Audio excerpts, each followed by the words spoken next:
আসসালামু আলাইকুম, আমি মোহাম্মদ নুরুদ্দিন ইসলাম। আশা করি সকলে ভালো আছেন। তো বন্ধুরা, আপনারা হয়তো ইতিমধ্যেই সকলে জেনে গেছেন ইনফিনিক্স এবার তাদের লো বাজেট সেগমেন্টে আরও দুইটি দুর্দান্ত স্মার্টফোন লঞ্চ করতে যাচ্ছে। একটি হচ্ছে ইনফিনিক্স নোট 13 প্রো আর একটি হচ্ছে ইনফিনিক্স নোট 13। আমাদের এই চ্যানেলে ইনফিনিক্স নোট 13 প্রো এই স্মার্টফোনটির একটি ফুল রিভিউ ভিডিও রয়েছে। ভিডিওটির লিঙ্ক এই ভিডিওর ডিসক্রিপশন বক্সে দিয়ে দিব, আপনারা চাইলে ভিডিওটি দেখে নিতে পারেন। তো আজকের ভিডিওতে আমরা কথা বলবো ইনফিনিক্স নোট 13 এই স্মার্টফোনটি নিয়ে। প্রথমত যদি ফোনটির হাইলাইটেড বিষয় নিয়ে কথা বলি, তাহলে এই ফোনটিতে লো বাজেট সেগমেন্টে ব্যবহার করেছে অ্যামোলেড প্যানেলের ডিসপ্লে, 50 মেগাপিক্সেলের ট্রিপল ক্যামেরা সেটআপ এবং 5000 মিলিঅ্যাম্পিয়ারের একটি সুবিশাল ব্যাটারি। তো আজকের ভিডিওতে আপনাদেরকে জানাবো ইনফিনিক্স নোট 13 এই স্মার্টফোনটির ফুল স্পেসিফিকেশন অ্যান্ড সেই সাথে জানাবো ফোনটির প্রাইস এবং এর লঞ্চিং ডেট নিয়ে। আর ভিডিওটি কন্টিনিউ করলে আপনারা আরও জানতে পারবেন বাজেট যে ফোনটিকে আমাদের জন্য ভ্যালু ফর মানি প্রোভাইড করছে, নাকি এই বাজেটে মার্কেটে আরও কোনো সেরা স্মার্টফোন বর্তমানে আছে। এই সকল প্রশ্নগুলোর উত্তর থাকবে আজকের এই ভিডিওতে। সুতরাং আমি আশা করব আপনারা ভিডিওটি স্কিপ না করে পুরো ভিডিওটি মনোযোগ সহকারে দেখবেন। তো চলুন কথা না বাড়িয়ে মূল ভিডিওতে যাওয়া যাক। সর্বপ্রথম যদি ফোনটির ডিজাইন অ্যান্ড এর বিল্ড কোয়ালিটি নিয়ে কথা বলি, তাহলে ইনফিনিক্স নোট 13 এই স্মার্টফোনটির পেছনে ব্যবহার করা হয়েছে প্লাস্টিকের ব্যাক প্যানেল।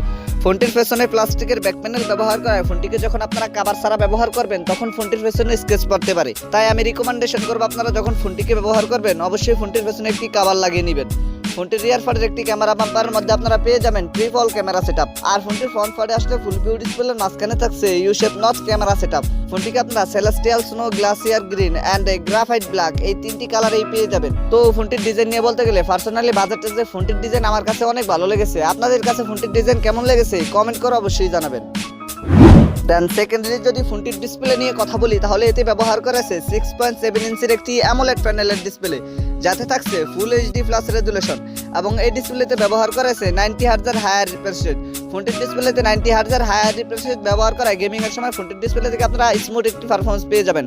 আর ফোনটির ডিসপ্লেতে ব্যবহার করেছে 393 পিপিআই ডেনসিটি এবং ফোনটির ডিসপ্লেতে ব্যবহার করেছে 650 নিটস পিক ব্রাইটনেস। ফোনটির ডিসপ্লেতে 650 নিটস পিক ব্রাইটনেস ব্যবহার করায় ফোনটিকে আপনারা লো লাইটে ইজিলি ব্যবহার করতে পারবেন, কিন্তু সানলাইটে ব্যবহার করার সময় ফোনটির ডিসপ্লে থেকে কিছুটা আলোর ঘাটতি ফেস করতে হবে। তবে ফোনটির ডিসপ্লে সবচেয়ে আকর্ষণীয় বিষয় যেটি রয়েছে এটি হচ্ছে ফোনটিতে ব্যবহার করেছে অ্যামোলেড প্যানেলের ডিসপ্লে।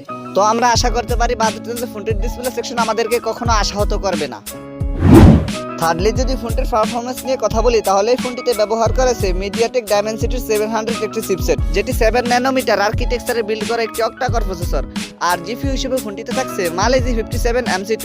ফোনটিকে আপনারা 6128 অ্যান্ড 8128 এই দুইটি ভেরিয়েন্টে পেয়ে যাবেন। ফোনটিকে আপনারা দুইটি সিম কার্ডের পাশাপাশি একটি dedicated microSD device slot easily ব্যবহার করতে পারবেন। আর স্টোরেজ টাইপ হিসেবে ফোনটিতে ব্যবহার করা আছে UFS 2.1। তো আপনারা তো বুঝতেই পারছেন এরকম লো বাজেট সেগমেন্টেও ফোনটিতে একটি ভালো মানের চিপসেট ব্যবহার করেছে।